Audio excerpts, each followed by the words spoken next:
Universal Soldier. 5, 4, 3, 2, 1. Colonel, we've spotted an intruder. Chris, I went a little long on this one, so I'll give you a thumbs up. What the fuck is that? She's taking pictures. Oh, shit. What the hell has she done this time?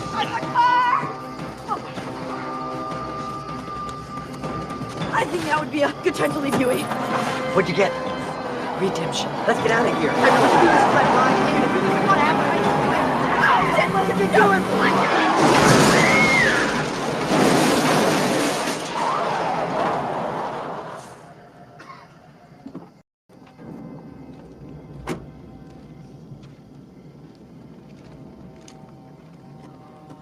You think we lost him? Hello and welcome to the worst movie ever made, an experimental movie podcast designed with one thing in mind: to find the worst movie ever made. I'm your host, Chris Ockman. I'm joined by my co-host and fellow mad scientist, Rob Scucci and Bob Hassick. Hey guys, how are you? And why are we doing Universal Soldier? Terrible because I'm sick again for like the 20th week in a row because kids. That is lame. But I feel pretty good because like I kind of like this movie. I kind of like it a lot. I think. All right, it's. How do I put this?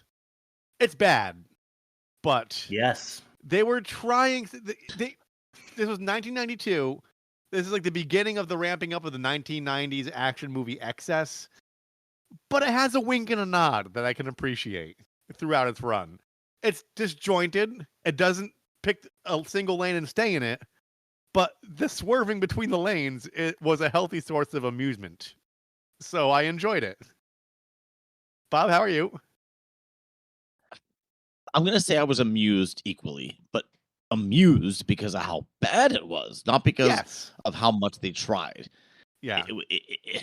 God, I had so many problems with this movie, There's a lot of and I'm problems going with to talk this movie. about it Same. as the episode goes on. I'm going to try not to make this episode go long, although it feels like it's going to. It's gonna. So please, Yeah. just We set me up always with say, bumper. "Hey, let's go for an hour and 10," and then like it's like an hour 45 minutes later, like we've exceeded the movie's runtime talking about the movie, and it's worth every second. So here we go.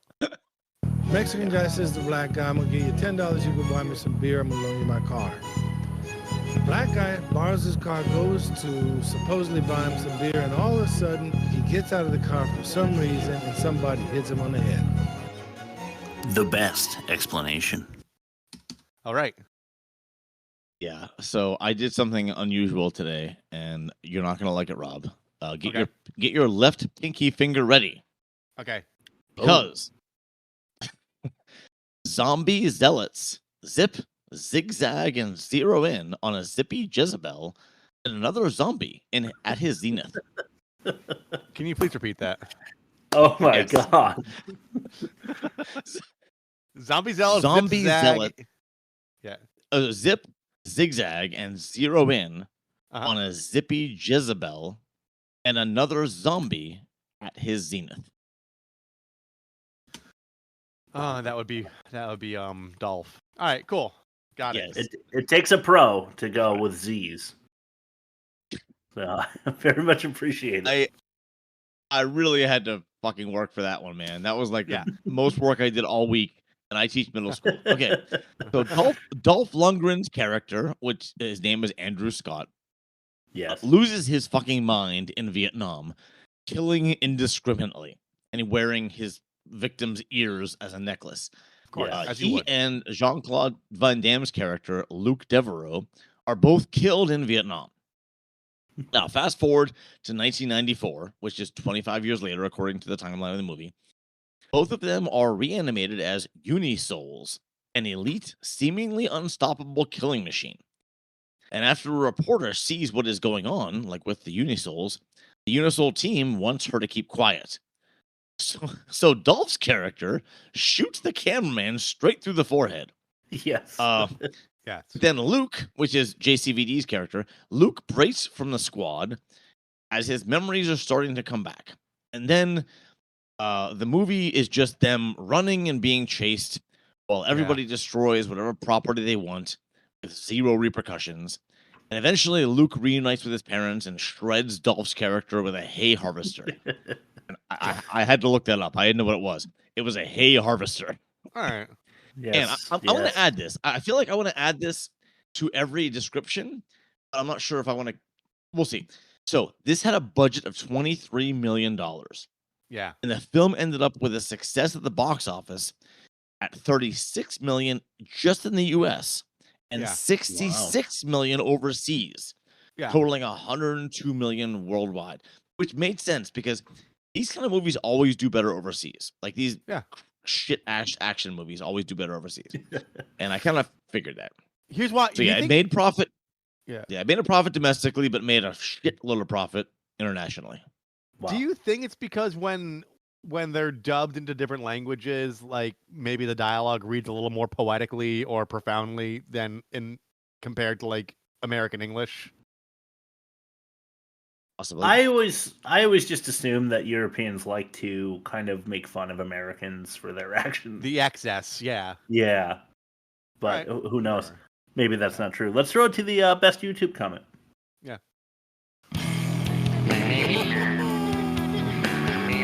I don't feel anything. After reading these YouTube comments, an 90s classic, action-packed and great tongue-in-cheek humor sprinkled throughout. Chef's Kiss. That was you. It was not. It sounded a lot like you. I don't know. I know it wasn't me because they said an 90s classic, not a 90s classic. That was the red herring. What's the username? I delete the things that Eve in Eden 555. All right, it wasn't you. And it was 3 weeks ago, and it was edited. So there was a worse. Caught a mistake, but not that one. There was a worse draft before that one. Okay, thank you so much. Let's throw it to test number 1. Ain't that a pitch? Yeah. We'll play. Oh, hi. You don't look so good. You're looking kind of grizzly. I have a lovely sack of coconuts. Test number 1. Ain't that a pitch? I think it's me this time. I think Bob went first last week, right? Yes. Yes. Okay. All right. You're cutting out, Bob. Can you do a mic check? Oh, okay. A mic check? Am I there? You're there now. Yeah. Okay. Here we go. Military malfeasance resurrects the dead with self-healing bodies and chemicals in their heads. Jean-Claude's muscles all ripple. Whatever's unusual and hard ain't his nipples. And Dolph Lundgren uses racial epithets. Does he? He says gook quite a bit. Oh my God, he did. Yeah, you're right. Like 25 times. Yeah, you're right. Yeah. Good point. Yeah. All right. I guess I'll go then. Yeah. Jean-Claude Van Damme running down a damn dam. Dolph Lundgren doing something you might call acting, man. Couldn't be a movie with JCVD ever if you didn't get a wide shot of his ever-present manham. Okay. So,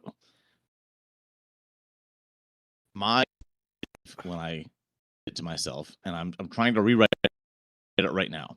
So, I forgot my second line. I have to just go. I'm gonna have to make it long or see if I can figure out what I wrote. Okay. All right. I'm gonna say undead soldiers take orders from the military brass. Something brass. I wonder where this is going. Van Damme tropes are Van Damme tropes are maintained. Out of place French act explained, and Van Damme shows off his shaved bare ass. Nice. Yeah. I had a feeling. Totally forget my second line. I forget my second line. I was just looking. I'm like, what the fuck? Why didn't it descend? Yeah. Well, not too bad. I mean, this movie also said something for their second act. So Yeah. I think that was appropriate. Yeah. I'm gonna go Chris 4.5 because I feel like yours had jokes in it, but also like encapsulated the plot, whereas Bob and I kind of skirted around that. I'll go Chris 4. Making it even 4-2-5. All right, so Chris 4.25. No, because I haven't voted yet. What does a 5 bring mine up to? A 4.75. Yeah. No, 4.75? Oh, 4.67, I guess. 4.67. Lame. Yeah. Thanks for the lame math. All I was right. digging the 7.5. All right, fine. I'll take the 4.67. All right. Why don't we throw it on to our next test? This is number 2, most offensive. If we slow it down, we can actually pull the bullets, enter and exit. How offensive! Okay. You guys are gonna have to walk with me on this one. Number 5. Huey Kablooey. Okay. Huey is the cameraman. Oh. Well, I actually spelled kablooey right. Look at that. Oh, did you? Yeah. Look at that. Yeah, I just I really like the sound of Huey Kablooey, but this is twice that Dolph Lundgren. And Dolph Lundgren, by the way, who has been sedated and has his memory wiped clean, is somehow still like just a murdering monster who just wants to kill immediately. So he kills the cameraman before he's even himself again. Yeah. So I don't really understand that. Number 4. Talent taping television pre-termination. I just think it. Go ahead. I want to see. Are you talking about the news lady in front of the dam, Roberts or whatever? Yeah. So they let her tape a whole segment and then fire her, even though they knew they were going to fire her when it was over. Oh yeah. Yeah, which like she ends up like trying. For some reason, she wants to go back to this company, and that's why she's got the redemption like hard drive she stole or whatever. Yeah. But yeah, I just thought it was kind of fucked up. It's like how companies fire people on Friday at 4:30. Or on Sunday before you're starting a new week, and then they bring you back 2 months later as a freelancer at very insulting rates, but you have to take it because it's the best you can do. That sounds very personal, Rob. Yeah, and now I'm writing YouTube scripts for them for slightly better rates.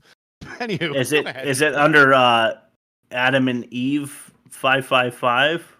Yes, it is. I knew it. All right, number 3. I should probably go with Dolph Lundgren saying "gook," but that's not what I wrote. All right, what'd you say? Asking 80s action actors to acquire American accents. So asking 80s action actors to acquire American accents. Yeah. And I love, so to delve a little deeper into this one for you, Jean-Claude Van Damme and Dolph Lundgren both, if you're not huge Dolph Lundgren fans, both have accents from elsewhere. Lundgren's is Swedish, I believe. He's a Swedish actor. I think so. I thought Russian. No, he's Russian. That's in Rocky. I think he plays a Russian in Rocky. Oh, okay.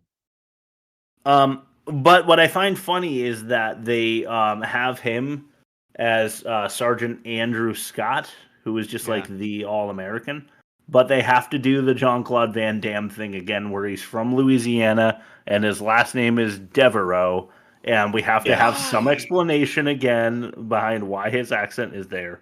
That's like a through line in all his movies, which you could find a healthy amount of at www.theworstmovieevermade.com. Yes, you can. It's like I think before he signs on, he's like, "All right, I need 5 seconds of screen time with my ass. and I gotta have a French backstory from like an American heartland. Yes. Somehow. Yeah. Yeah.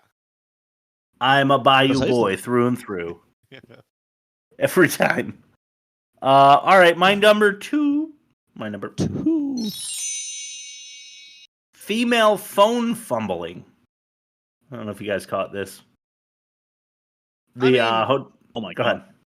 ahead. That's gonna be my like, trailer. He if it's not mentioned a the st- fucking if it's- phone so many times. I was about to say, She if, it's must have not, said, "Yeah, if it's not a steering wheel they're fumbling, it's got to be the phone, right? That's all they do. Yeah, not only that, but they have the hotel guy actually say fucking women not knowing how to use phones or something like that, Yeah. which was I don't know. But she mentioned here's my notes, Yes. right? I wrote down okay, where's that? She wanted I said she mentioned the phone not working one more goddamn time. And then I wrote Yeah. Yeah.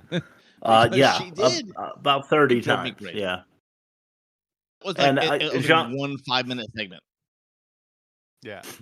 And Luke Devereaux just does not care at all because he's half human, half zombie or whatever. So she just it's falling on deaf ears and she hasn't realized yet. And it gets pretty annoying.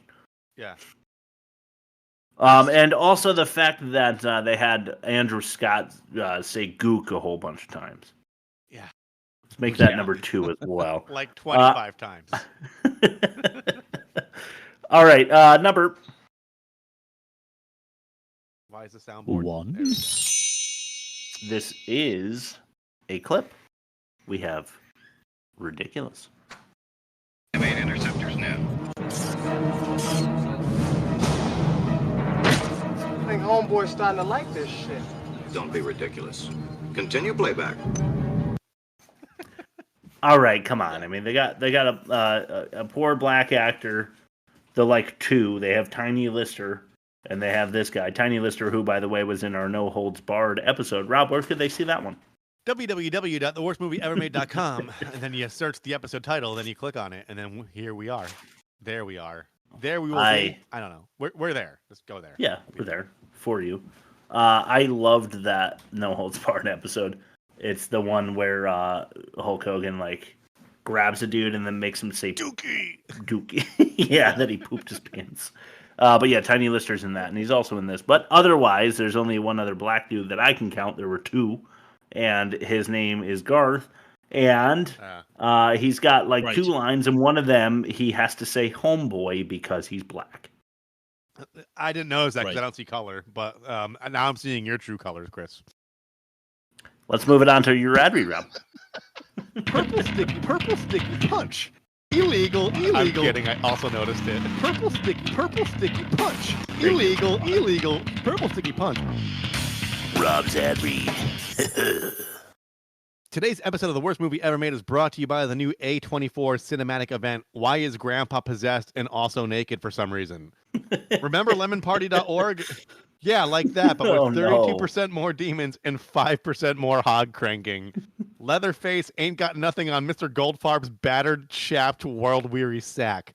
So when you're ready to see a movie that critics say is a masterpiece in suspense in its exploration of Grandpa getting ready to chat about gas prices in the Planet Fitness locker rooms and demons or something, be sure to secure your ticks to Why is Grandpa Possessed and Also Naked for Some Reason, A24's latest outing. Oh, thank you so much. I'm really excited to have them on board. A lot of chirping about this in social media right now, this movie coming out. So very excited to see it. Glad that they're hopping on board as our sponsor this week. So thank you to Why is Grandpa Possessed and Naked for Some Reason. We appreciate By A24, yes. By A24 Studios, yes. They have lots of naked old people, dude. They really like, they like to show naked old people, you know? And I'm pretty sure that the naked man in this one is Jean-Claude Van Damme. Yes. I don't mean this movie. I mean, Why is Grandpa Possessed and Naked for Some Reason? I'm pretty sure it's Jean-Claude Van Damme. Yes. Who is the lead in that one. Right. So. As he reaches his twilight years, yes. That's why we did the collabo with Why is Grandpa Possessed and Naked for Some Reason with A24 Studios. So thank you again. Why is Grandpa Possessed and Naked for Some Reason? We appreciate it. Let's throw it now to test number 3, the worst acting. Fucking President Clinton. You had sex with President Clinton? When that's one of the better lines of dialogue in your movie, you know the rest is pretty bad. And this is the worst dialogue. Check out number 5. This is Run Through Walls. I want some answers, okay? I mean, first of all, you push a car faster than my mother drives, okay? You use ice like other people use Band-Aids, and then you run through walls. Now, I'm sorry, but this is not normal human behavior. Now, just who the hell are you? Where are you from, anyway? Are you from France or Canada, or... I figured you gotta be French or something because of your accent. What accent? All right, look, you got a family, you got friends. I mean, is there a Mrs. 44 waiting for you someplace? Are you avoiding my questions, or don't you know? That's a Steven Seagal trope right there. 1, damn, he's good. Yes. 2, mysterious, storied past of valor. Man. Yeah, you're right. Yeah. Why wasn't Seagal in this one, I wonder? Did they call him? Probably. No. I'm going to say no. It's Why my not? research, no. Because he's not. I don't know. So Bob's not trying to have any fun tonight by Well, I feel like we can role play Steven Seagal into this one and have a lot of fun with it, but Bob just wants to shut me down with a quick no. I did the research. He wasn't called. Okay, Bob. Fine. Whatever. Let's throw it to number 4. Are you serious? Oh, come on, man. Not this again, huh? Is this necessary? Or could you at least leave your pants on this time? Great. Just great. There must be a tracking device on me. Well, what do you want me to do about it? Look for something unusual. Something hard. All right.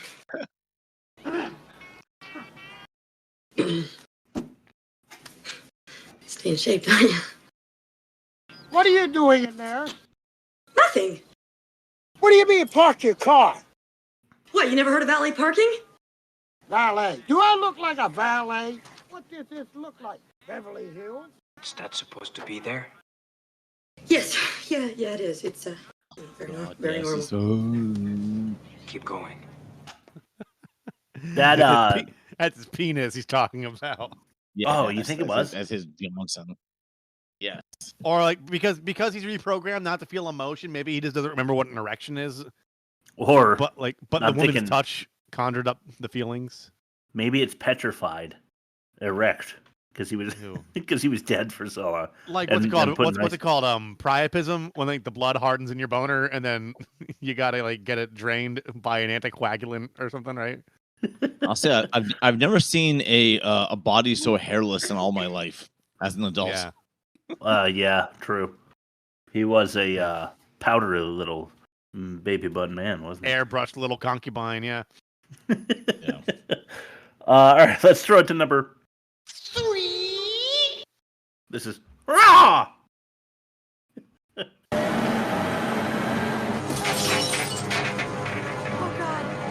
you want to play catch?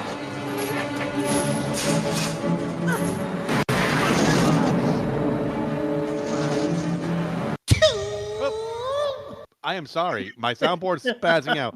I'm going to play it over right now. This is Rog. Was not expecting that. Oh, God. Do you want to play catch?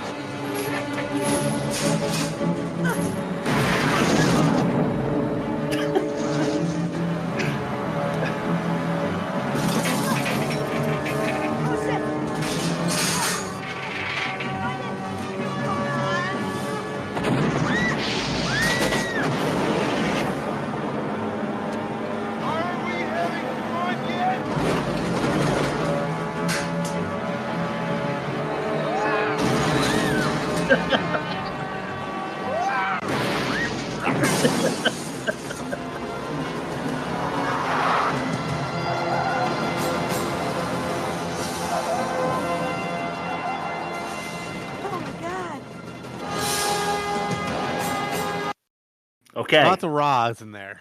Raw! I just loved.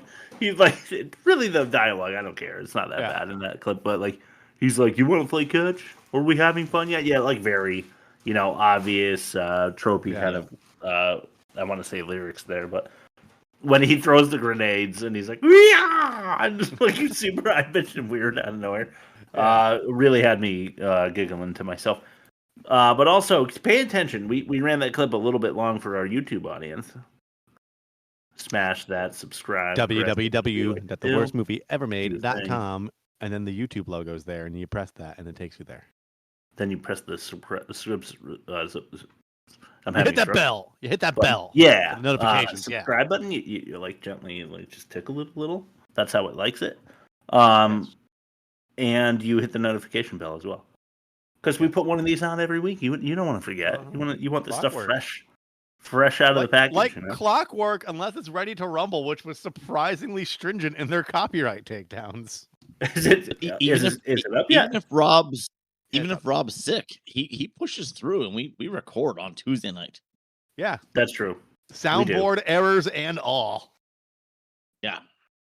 I was staging up the 2 button, and then I accidentally double clicked, and then that's what happened just then. I was waiting for Dolph Lundgren to go, yeah! So when you press 2, like it was some weird firing happened in my brain where I was like, Dolph Lundgren? Anyway, let's try to number 2. This is Ran Hot. Tell me how it worked. By hyper-accelerating the bodies, we discovered that we could turn dead flesh into living tissue. But to make the process work, the bodies ran at dangerously high temperatures, needed to be constantly cooled, the brains sedated, controlled. Otherwise, they would eventually stroke. What are you saying, Doctor? Dr. Gregor? Excuse me. I'm going to eventually stroke.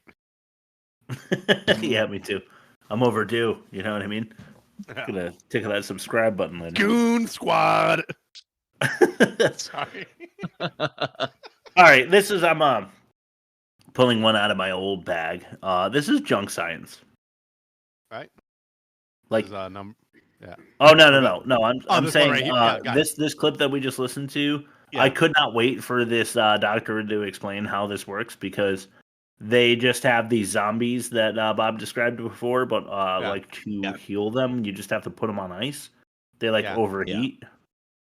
Yeah. And they don't explain any of that really. Which I surmise was written into the movie so there'd be an excuse for Jean-Claude Van Damme to get naked. Like there was a pass of the script, and then he handed them his like phone book thick like rider for the contract. And he's like, "All right, you got the Devereux in there, okay, but I don't see any ass cheeks. So how do I get naked?" And then they get their team back into Puncher Script. Like, what if they need ice baths frequently? Right? Yeah. Now, where can I do when do I do the split? And are you going to get the ball sack dangling when I do it? Because I'm still trying to get that happen in the movie. Yeah. But all right, number 1, Daddy.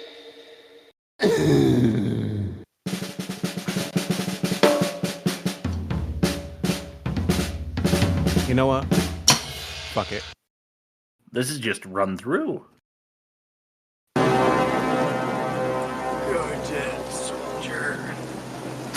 No, I'm alive.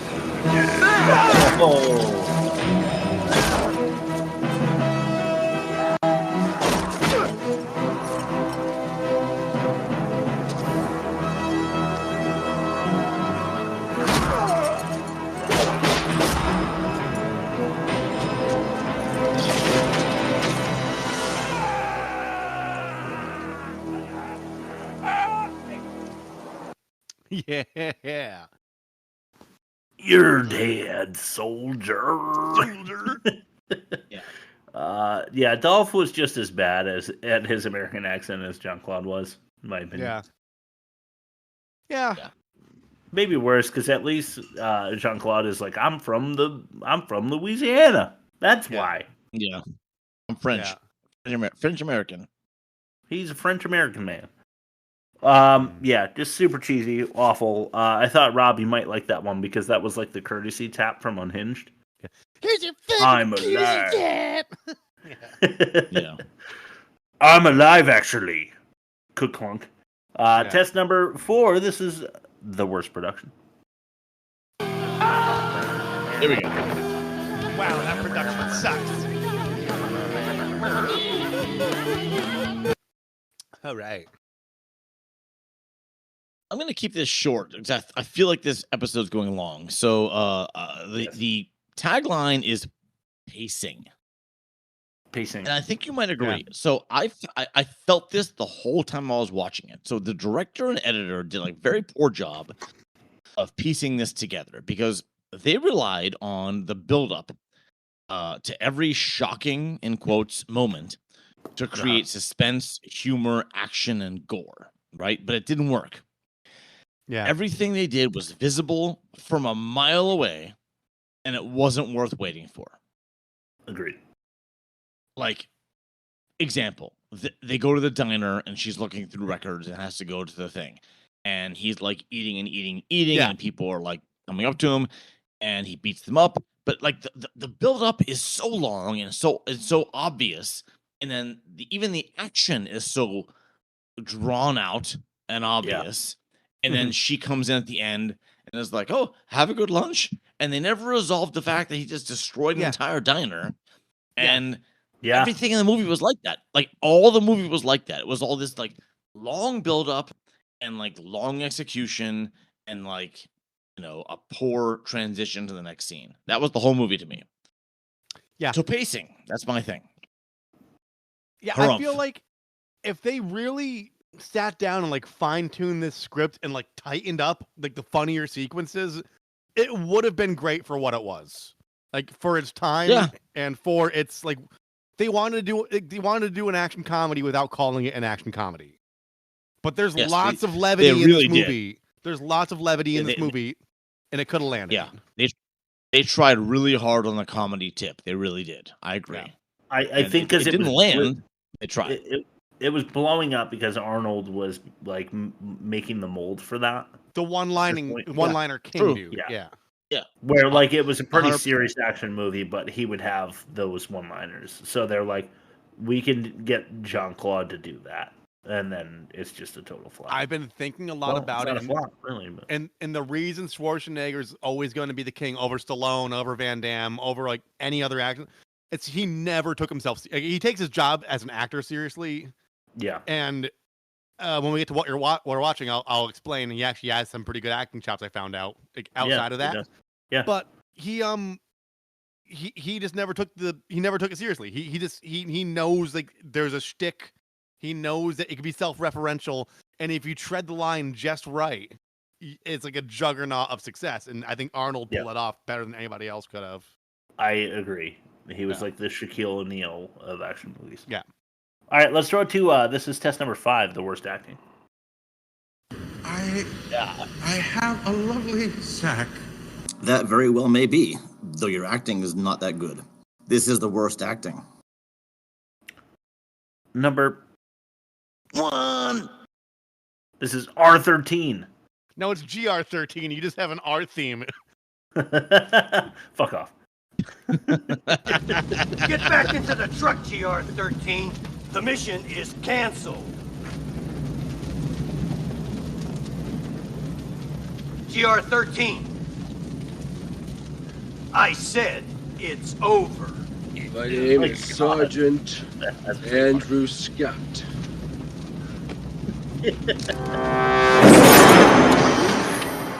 That's total Team America, Trey Parker. Like, I said it's over. Yeah. Yeah. It is. This mission is over. It's just been revoked. My name is Sergeant Andrew Scott. Like, yeah. Awful. All right, number 2. Ready? Is there a problem, medic? No, I'm just checking the injection device. Was it broken? It's making some strange noises. I just wanted to make an adjustment. Well, there's only one way to find out. Let's see if it still works. Dr. Hayes! Oh! Stop it! Stop it! Are you ready? It's memory clearance time. No! Stop it! You're gonna kill him! Let him go! No! Stop it! The thing that confused me about this is the technician, the second black guy in this movie, Chris. Same guy. The other guys. Oh, it's the same guy. Oh, Yeah. That makes me look really bad, doesn't it? That's Garth. Well, you don't see color. Yeah, I don't. Yeah, that's exactly. No, but like the other technician's like gonna go. He's like, no, I better do it. Like, is it because he knew like the other guy was the expert and that he might not survive, so he's like kind of sacrificing himself? Yep, that's how I took it. All right, because they don't really explain it. He's like, I better. It's like it sounded like he knew what he was going to be getting into, and he immediately gets off. Yeah, pretty brutal way to die. Also, I don't feel like a needle is going to go all the way through your skull like that. Even if it does, is it going to kill you? Probably not. Actually, it's good that's point. not hitting any vital organs. You know. Yeah, that wasn't even through the brain. So maybe it went through the stem or something. But it hurts really, really, really bad. I'm sorry, Chris. What, the stem? You know, the spinal cord. The spinal. I'm calling you out, Chris. I'm calling you out, man. Fuck all right, that. You're right. I am actually a tree, and I don't know what the human anatomy is made of. I just am wearing a suit of skin. You know, your roots, your the core, right? Yeah. Okay, I'm with you. Yeah, in there I'm gonna under the agree with bark, you just to make you feel less uncomfortable because I under love your you. bark. Yeah. Well, I love you too. Thanks. You want to talk about pool? Let's talk about billiards. Everybody, shut the fuck up. And snooker, first of all.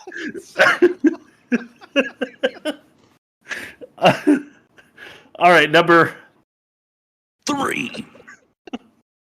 This is Ralph's rant. God damn it, it's a whole fucking platoon dropping like flies! What the hell are you staring at? Do you have any idea what it's like out there? Do you? Well, I'm fighting this thing, man. I kick ass. Well, kiss ass. And I'm busting heads. It's the only way to win this fucking war. These shitheads. These yellow traitoring motherfuckers. They're everywhere.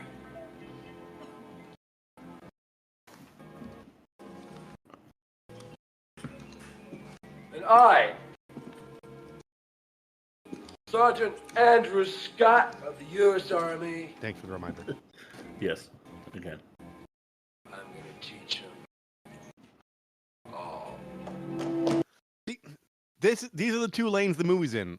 Like the psychological effect of being traumatized by a war and then like slowly remembering what brought you to your current situation and like unraveling in the worst possible fucking way because of the military's overreach, and then like look for something hard. Right. Right. These are two separate things. I swear to God, I just now realized that I was fucking aiming at Dolph Lundgren. I don't know. He does deserve it, but you'd think that Jean-Claude would have shown up in the worst acting. I think he was more so a proponent of the worst dialogue, which often features bad acting. One, because our actors tend to be bad, but two, because our dialogue tends to make bad acting, even out of good acting, people, because our movies are so terrible. So let's throw it back to Bob. This is going to be our Fact or No Fact section. What happened to the others? Look at me. Fucking dead! Fucking dead! Fucking dead! I don't know why. Paper covers rock to lose buckwheat. I watched Son-in-Law last night. Oh yeah. Sorry. This is Fact or No Fact. How was it? Bob just said he watched Son-in-Law last night. It wasn't as good as Biodome. All right, let's get on with the competition.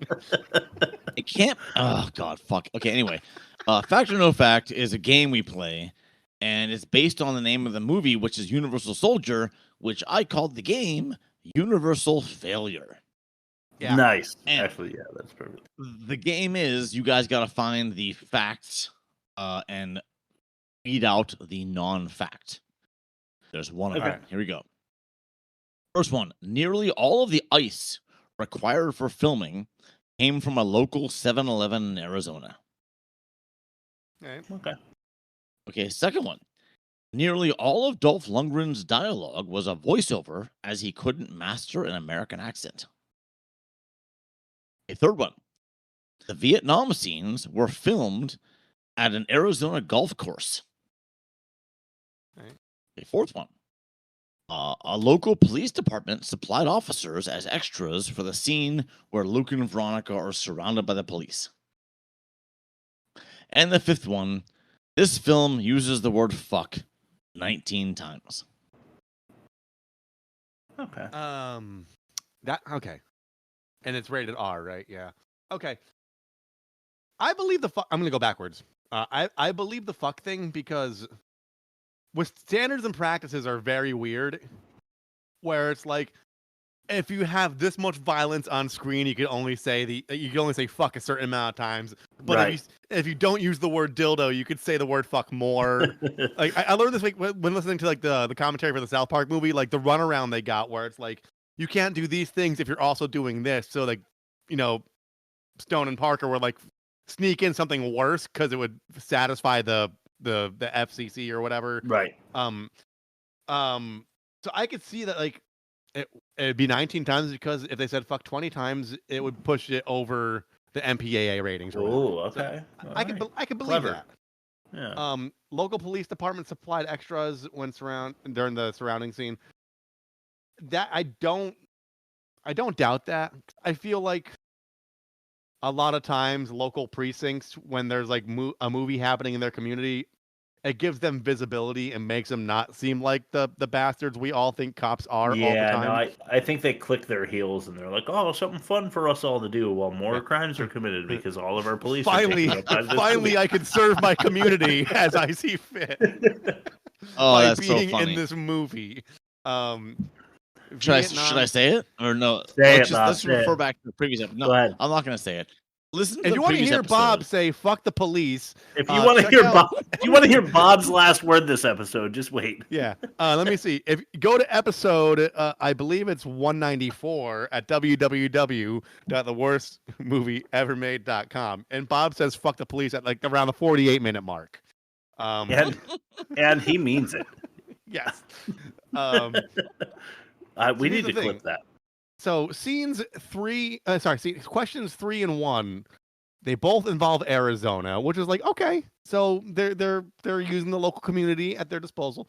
Yeah. So I believe the golf course thing because it's fertile ground to like set up a lot of different scenes because it's a big area. You could probably get away with that with the right permits, which makes me think.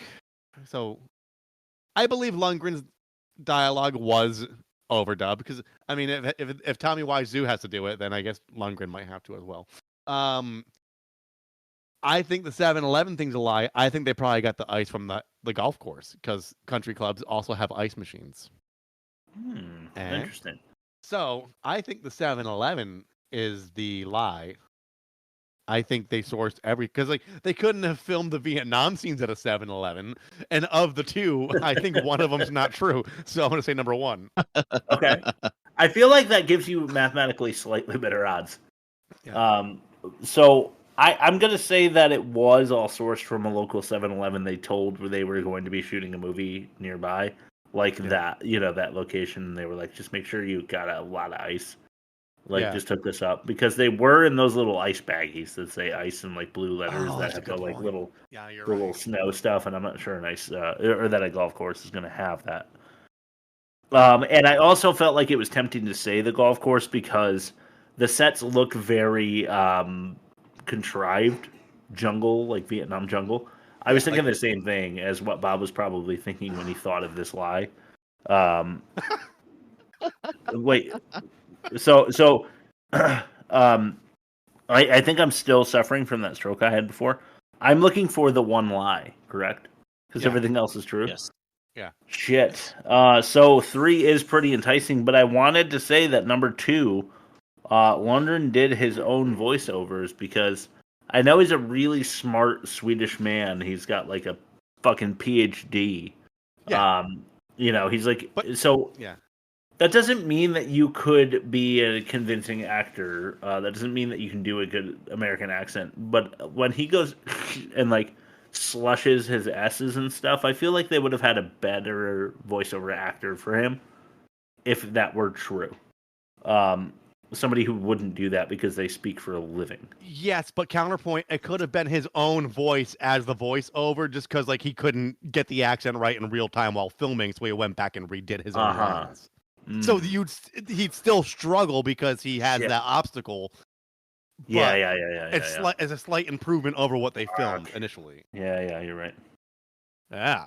I don't know why my brain didn't didn't smoke it. do that either. Definitely had a stroke this episode. Shit, now I'm torn between 2 and 3. I just wanted you to have a harder time. Yeah, well, there's something hard, and you found it. And unusual. All right, I'm still going to go with number 2. I'm just going to go with my gut. Go ahead, Bob. Okay, so not only did all of the ice come from a local 7-Eleven in Arizona, but the manager of that store, who I have his name, it's Joaquim Alvarez, was invited on a tour of the Nugget Ice Corporation factory because his sales figures were so impressively high. Yeah, nice. So like outside of the production, his ice sales were so good that like he got like third party approval. It was basically because of the production, because of the 6 months that they were he filming got this incredible like sales boost. Yeah. And they like gave him a tour of the factory, which is so stupid. Yeah. All right. Chris, you're right. Dolph Lundgren's lines were not voiced over. That was I knew it. And Nice try, Rob. But it still sucked. I'm gonna say right now, It did. sucked. It absolutely fucking did. All right. Chris wins. All right. So yeah, Vietnam scenes were filmed at a Kingman, Arizona golf course with set dressings and fake foliage. This is funny. The local police department supplied officers as extras when they were surrounded, and the film used the word "fuck" 19 times. All right, that's it. That's the whole game. Huh. All right. Well, congratulations. Let's draw it now. Chris, thank you so much. I'm not happy for you, but I'm happy for you. Yeah. Well, I'll gloat later. Let's throw it to the catch-all. I'm glad you could finally heal. The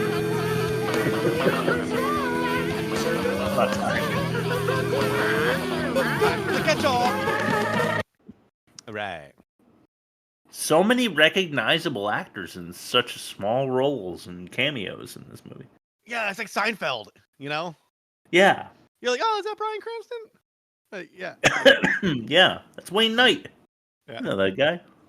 But yeah, I mentioned him before, but Tiny Lister is in this. He's Zeus in No Holds Barred, but he's also what's his name from Friday? Doesn't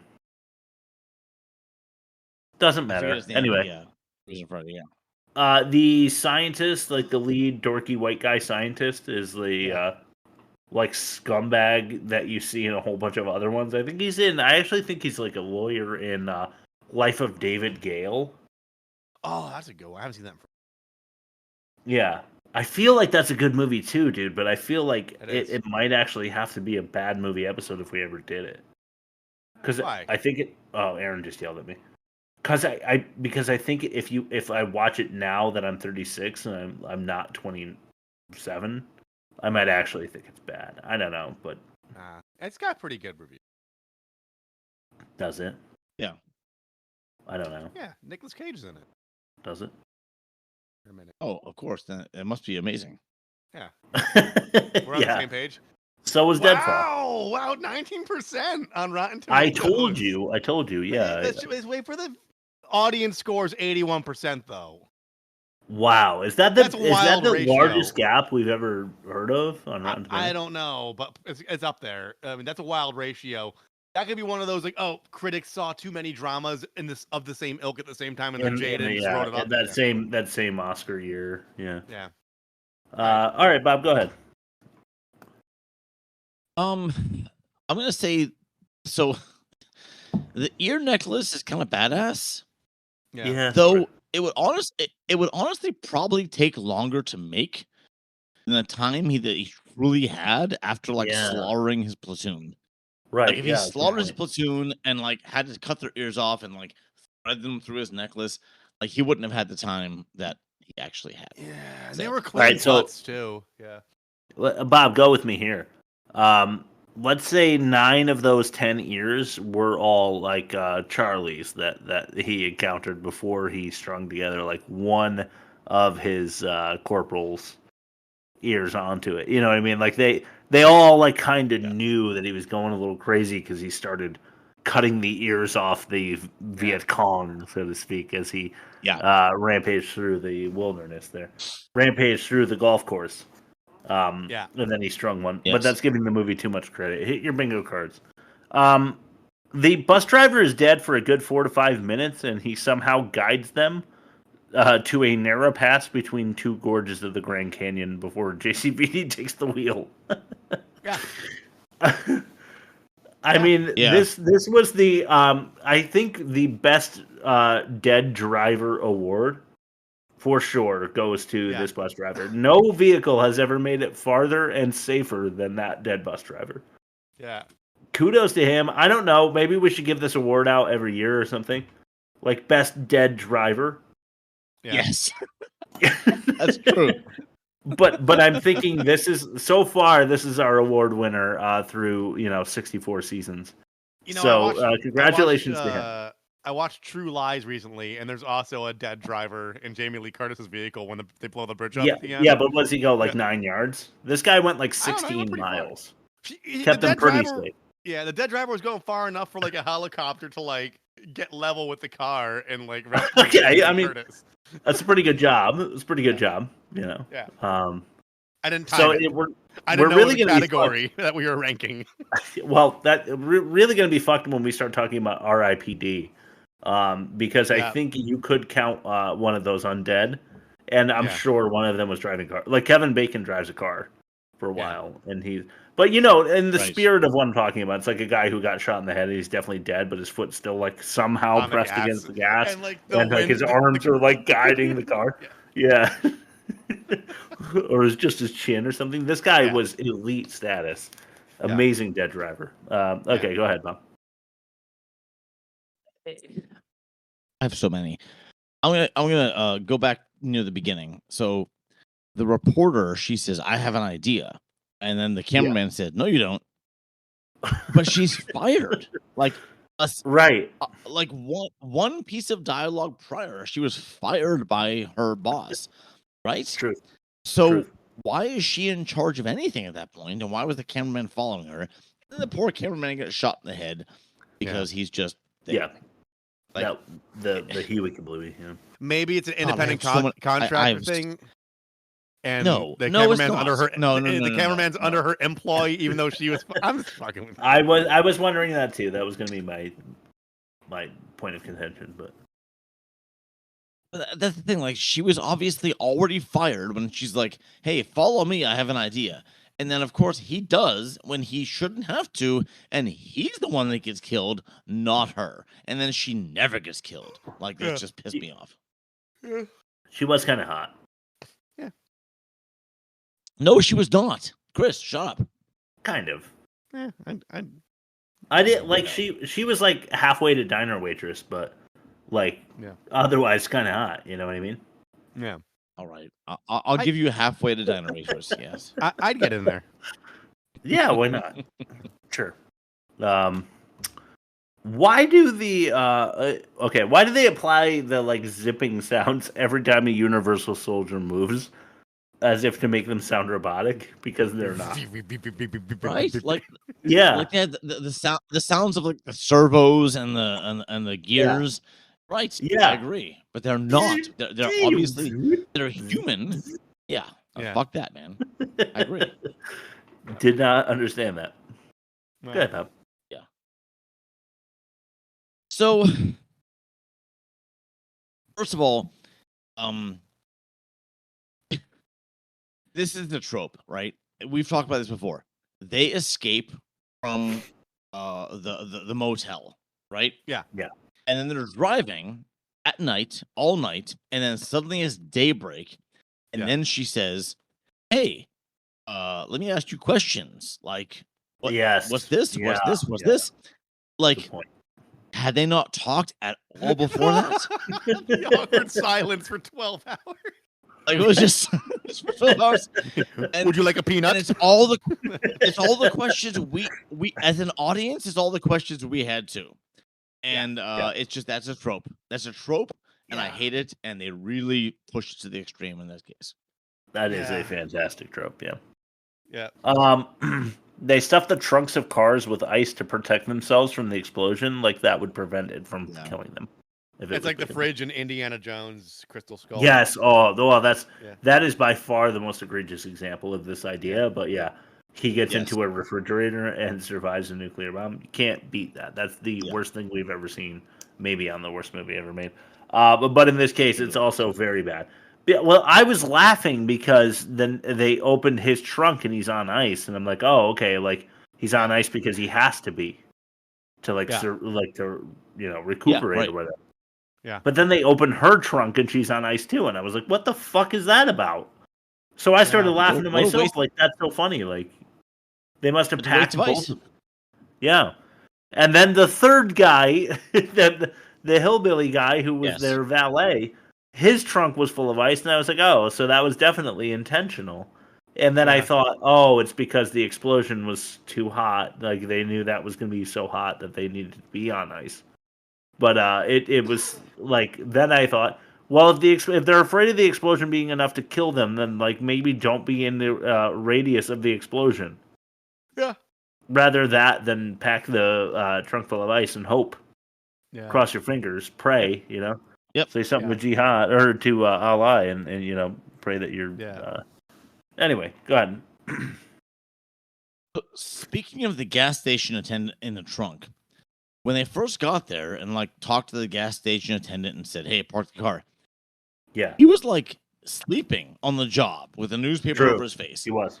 And then when they got in the bathroom, he's like suddenly had a business to run. He's like, "Hey, I got a business to run."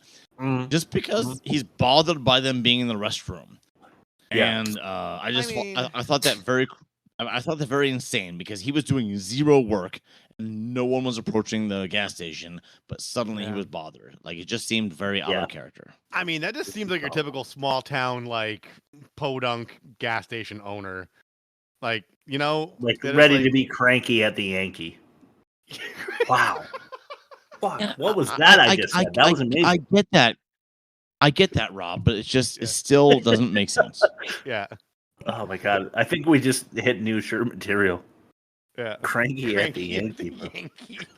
Cranky the Yankee. Yeah, there you go. Oh my god, that's perfect. Right. Great job, Chris. Another win. What an episode for Chris. Yeah. Does it overtake Rob's like tremendous push this season? Probably not, but like I'm putting up a fight finally. Yeah, all the power that you lose power because I don't care. So my next one is: does this movie have any affiliation with the Kurt Russell Soldier? What does a Universal Soldier do, and what does that mean? The reason I ask is because this is a so Soldier came out in the 80s, right? Universal Soldier came out in the early 90s. Soldier came out in the 90s, dude. Like 97. Yeah. Yeah, Kurt Russell. Are you trying to fuck up my entire life right now? Are you serious? What year did Soldier come out? 98, dude. No. Yeah. I'm looking at it right now. Yeah. Yeah. You're wrong. 1998. The classic trailer is 2 minutes and 5 seconds. No. Yeah, that is incorrect. Okay. Continue. Okay, go ahead, Bob. Bob, lightning round. Go ahead. Forget I said anything. Wait, was that your last one, or no? You have one more. No, that was I was working on something there that's totally disqualified now. I am at a loss for words. Go ahead, Bob. All right. Never mind. Here's mine, and you will agree with this, both of you.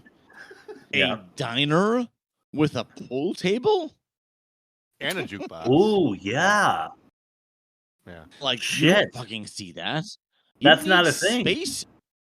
No, it's not. A bar with a pool table. Yeah, I'm saying bar that's with not a pool a thing. table on a jukebox, but Yeah. not a fucking diner. Diner has to have room for tables so they can wait on customers and make them money with the food. Pool table didn't make any sense. Maybe I'm just in the wrong part of the country, but I think that was a mistake. Well, the question, Arizona, Bob, if you're near Scottsdale, they got that pool table money, you know. That's fair, but I'm wondering, what do you think they're playing on that pool table? It's probably 8-ball, right, Bob? Yes, I'm gonna say 8-ball or fuck you ball or 9-ball. Yeah, or 9-ball. Could be 9-ball because that's the second most often played game of billiards in America. I am hovering. It could be kick you in the balls. It could be kick you in the balls. I am hovering my mouse, which we've learned during the clips operates on a hair trigger over the disconnect button. So can we change the subject, please? Yes, sure. Fuck you, Rob. Let's throw to what we're watching, please. I spend most of my free time watching movies because I feel like at any moment We're all gonna die. this is what we're watching. Dick. All right, cop out. I just started a new job. Been busy all weekend. I have had a crazy life. I just finished this outline this morning. I've been watching the worst movie ever made on YouTube. Ooh, where can they find that? Because at theworstmovieevermade.com. Check it out. Click the YouTube link. Smash subscribe that like button or the subscribe button or tickle it, whatever you're fancy. Also, we have our at theworstmovieevermade.com. We have our clever little links to send you wherever you want to go. You want to email us. You want to check out our Spotify or YouTube. You go there. So click the appropriate. Send us an email, you cowards. But I've been watching the show a lot on YouTube because it's fucking great. So check it out if you haven't already. And I know you have because you've made it this deep into this episode. So my number 2 is a guy called Creaky Blinders on YouTube. You might recognize that name. It's because he's definitely just taking like cred from Peaky Blinders, the show that got really popular. But Creaky Blinders makes fun of flat earthers. Pretty much exclusively. You really love that shit, and I need to love it as much as you because it is It's a amazing. tremendous source of entertainment. It's amazing. But I'll leave it at that. If you're a flat earther, I'm sorry, but I'm not really worried about offending flat earthers and losing half our audience because there's only like 17 of you. So go ahead, Bob. Thanks for revealing that our audience is only 34 people deep. All right, it's better than that. Let's give us some credit. Right, sure, we Chris don't and I have are as many fans as we do seasons, but Chris and I are in an identical situation. I have no time to watch movies right now because I'm helping my uncle move to Florida while working to a full-time job and a part-time job and a podcast. So I'm going to go into the archive. And I don't think I mentioned this once in the podcast. I watched this for the first time in 2023, and I don't think we were talking about what we were watching back then. No, I don't think so. So this is an anti-aristocracy film out of England with Peter O'Toole. It's called The Ruling Class. It was from 1972. It's ahead of its time. And you got to be patient enough to get through the 2.5-hour runtime, which is even myself, I'm like, I have a hard time with. But it's totally worth my recommendation. If you're afflicted with schizophrenia or afflicted, if you have any dealings with schizophrenia, be warned. So the Earl of Gurney, that's this is the story in a very two-sentence synopsis. The Earl of Gurney dies in an autoerotic asphyxiation cross-dressing accident. As you do. Nice. And this is like English aristocracy shit. Mm-hmm. Sure. And then his schizophrenic son Jack inherits the estate. And Jack thinks he's Jesus reincarnated. And the movie just goes from there. And for the 70s, it's way ahead of its time. And for the fact that there was cross-dressing involved and schizophrenia involved, just so well done. It's really sad. It's a really dark comedy, but ultimately it's very sad. But so fucking good. I highly recommend it. The Ruling I Class? love 70s cinema, so I'll check it out. The Ruling Class, yeah. I'll check that out. All right. I kind of work in the movie thing. I write a lot about movies for one of my Now gigs. Rob's having the stroke. Yeah. Talk to Me, A24. It's like the Philippou brothers from Australia. They're like got popular on YouTube. And basically these kids hold a seance with a disembodied hand. And it lets them see like the afterlife. Like they're basically getting recreationally possessed at parties until one of them goes too far over like the time limit that was they're supposed to adhere to. And then all shit it goes nuts. A24, way better than Hereditary. I liked it. I watched The Founder with Michael Keaton and thank you for finally fucking watching that. I've been meaning to, man. I love Keaton and everything he does. From what I hear, it's historically inaccurate, but like it's as far as like the timeline of events, but like the personalities were spot on. I liked it a lot. Yeah. The Big Empty Really with John Favreau. The Big Empty. Yeah, basically it's a bagman type of movie where he has to deliver a mysterious suitcase to like Baker's, California, and a bunch of supernatural shit happens. Really good. It's funny. Kelsey Grammer has a cameo. 2003, I think. Rebel Ridge, which is like a Netflix original, and it's like a guy gets his cousin's bail money stolen by corrupt police officers, and he tries getting it back, and he does it through non-lethal means until he has to be lethal. A lot of people compare it to like Rambo. It's like a modern Rambo. Okay. Yeah, but it's right. It is, but it isn't. It's got more depth than a Rambo film would, but like it's good. I'd check it out. Pootie Tang. I watched Pootie Tang. Nice. It's basically avant-garde cinematic experiment blaxploitation film written by Louis C.K. I watched that. It's really fucking good, but not good. It's ambitious with its cinematography given its non-existent budget. And then finally, circling back to Schwarzenegger, Maggie, 2015. Arnold Schwarzenegger. It's like a post-apocalyptic film. His daughter gets bitten by a zombie. This is long after a zombie outbreak, and they're starting to rebuild, and there's like quarantine zones. And he's basically living out his daughter's last days with her as she's seeing for herself that the infection is taking hold over her like being. And it's like actually like a heartbreaking dystopian drama with like Arnold Schwarzenegger playing a pretty convincing grieving father. I've heard it's good actually. Yeah, it's fantastic. I loved it. So those are 6 of the 20 movies I watched this last. All right, let's throw it to any music you want while I do back credit names because I forgot to send it to you. I'm sorry. Sure. Here you go. Tanner Gill. Royo Garrett. Victor Bazak. Tony Lama. Tiger Berry. Jon Snow. Trini Tran. Hi. And Emma Glib. I'll go ahead and enjoy it. All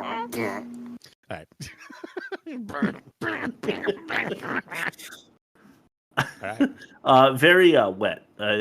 Some of my wettest beatboxing, which I beatbox at least 3 times a week. Nice. For about a couple hours a night. Yes. That's some of my wettest. If you want to hear me at my absolute most soaking, email us and let me know, and I'll do some live.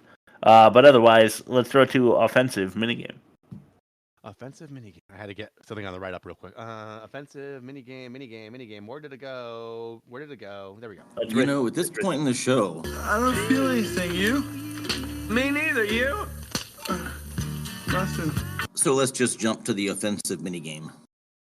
All right, boys, you tell me. Sexy front, badass bluff man, or Huey kablooey? What was the sexy front? Help me out here. This is Deadfall. So it's the clip where Nicolas Cage is referred to as a badass bluff man, and Diane or whatever has a sexy front, but there's not much more to her. So like a hard-boiled detective, like turning a really dumb phrase, or a cameraman getting needlessly murdered for just trying to do his job. Right. So which one would you say is worse? I would say the cameraman. The first one, yeah. Okay, wait. Bob, you going Huey kablooey, or are you going? I'm going with the Nicolas Cage one. The Wow. Okay, all right. That's one each. Okay. Casual Coke consumption, or ditzy dial tone. Dial tone. What's the ditzy dial tone? Oh, that's you know what? Yeah, I agree. Ditzy dial tone. Yes. Women not being able to use phones, or like. What pissed me off more than anything else in the movie was all the fucking phone references. God damn it. That was horrible. Yeah. You know what? I don't care. Fucking quote me on this. Clip this and put it on the socials. Fuck the boys. If she mentioned the fucking phone one more time, I was going to quit this podcast. That's pretty much how. Oh my God. Who said it? With the guy who's like, all women don't know how to cook. All they know is McDonald's, charge their phone, eat hot chip, be bisexual, and lie. You ever I don't hear know that? who said that, but I love it. I'm gonna find this timestamp this week, and I'm gonna send it to you guys and say, "Fucking post this." Okay. Because Bob said he was gonna. Bob said he was gonna quit. It'll be in the stories, guys. For Bob. All right. What's round 3? I don't know. I'm feeling a little. After the billiards argument and the threatening to quit the show, Bob and I are just not seeing eye to eye lately. I don't know. Garth got to be ghetto. Chris won. Yeah, that's true. You did win, so calm down, man. Garth got to be ghetto, or edible Eddie. And so for Deadfall, that is fried face edible Eddie. And Garth, but he's not really edible. I'm gonna go with the other one. Garth Ghetto. And that's a perfect segue for the other abuser you gave me called Way to Go Garth. So I'm gonna play that real quick. Yeah. Way to go, Garth. Cool. Way to go, Garth. And then Garth goes. Yeah, he does. He's like, oh. Right before he gets his stem tapped. All right, let's throw into the movie comparison. Yeah, he get the needle cheek. Yeah, all the way through. So what you're really trying to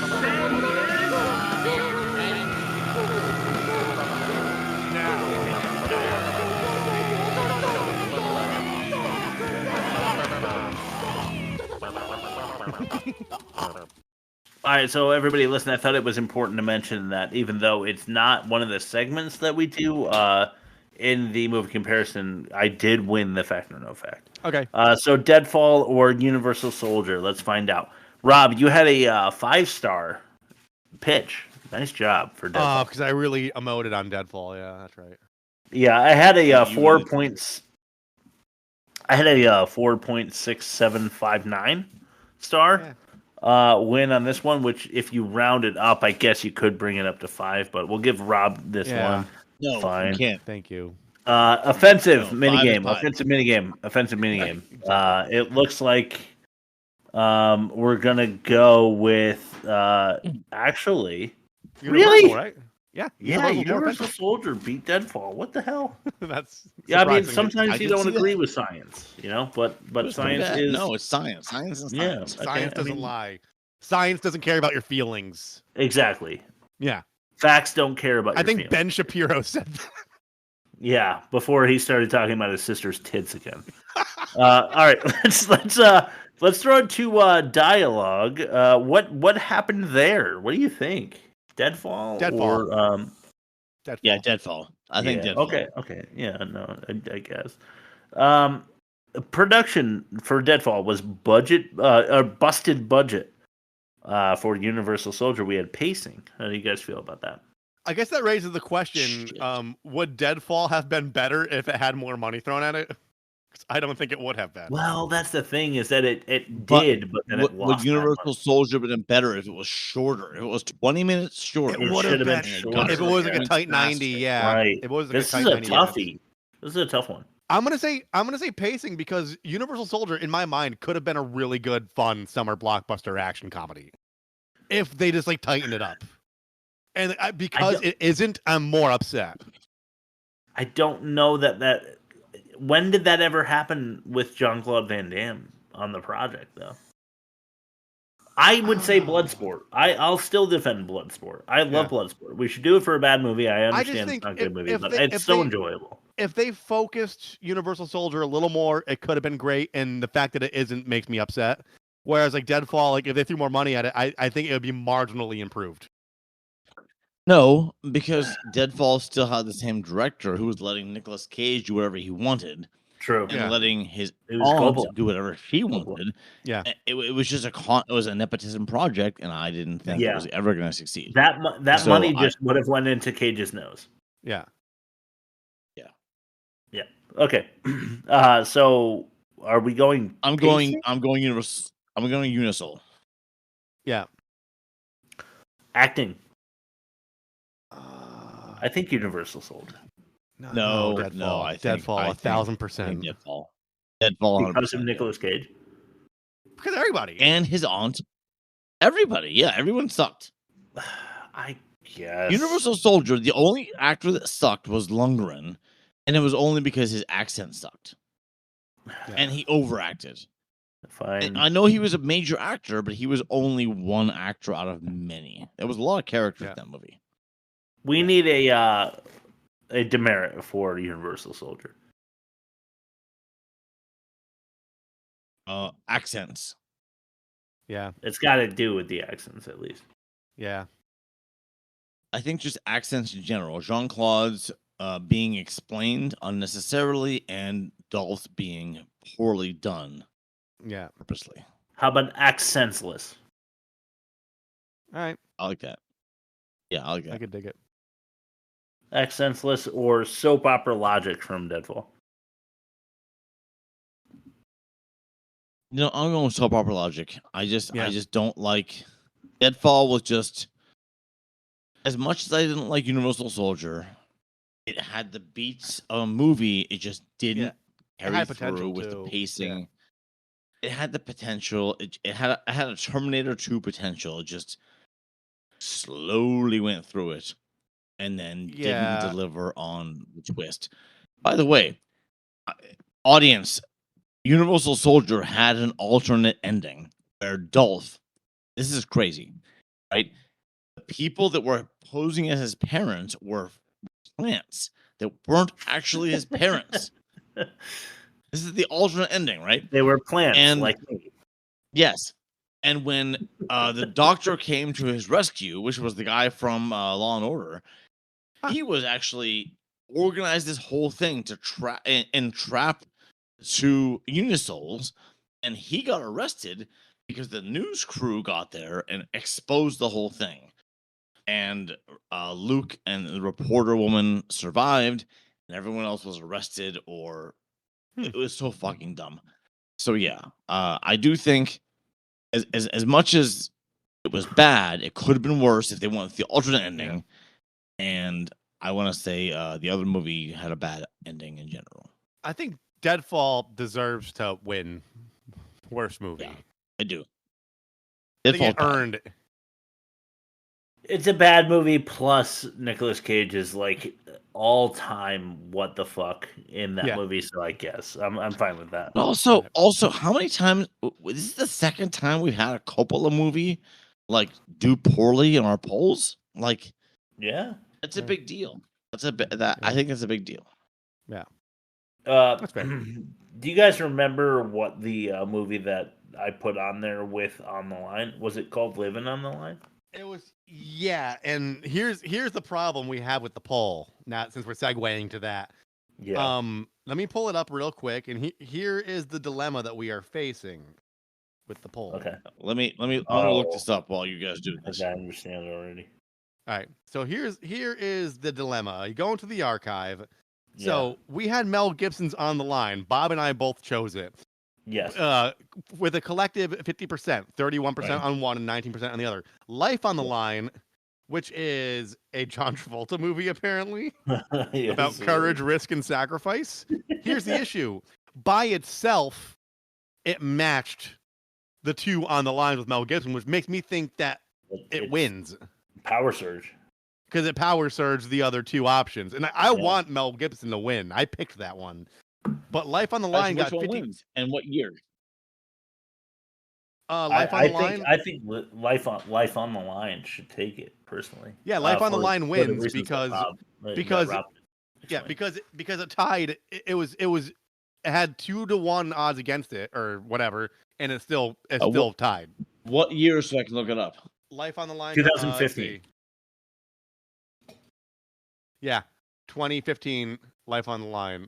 So yeah, because it was outnumbered and it's still like tied against its competition. I think that's the winner, right? I agree. But of course it was mine. So yeah.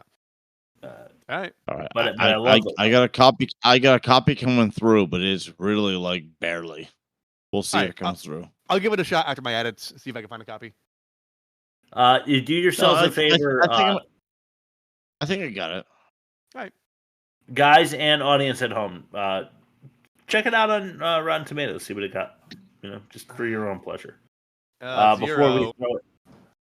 Yeah.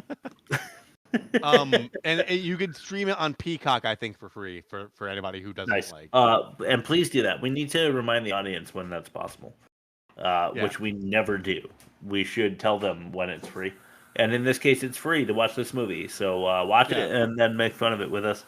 Rob, why you plug us and then throw it to Bob for his last word? Sure. You can find us at www.theworstmovieevermade.com. We are on Spotify. We are on Google Play. We are on Apple Podcasts. We are on Instagram. We are on TikTok. We are on YouTube. We are on email.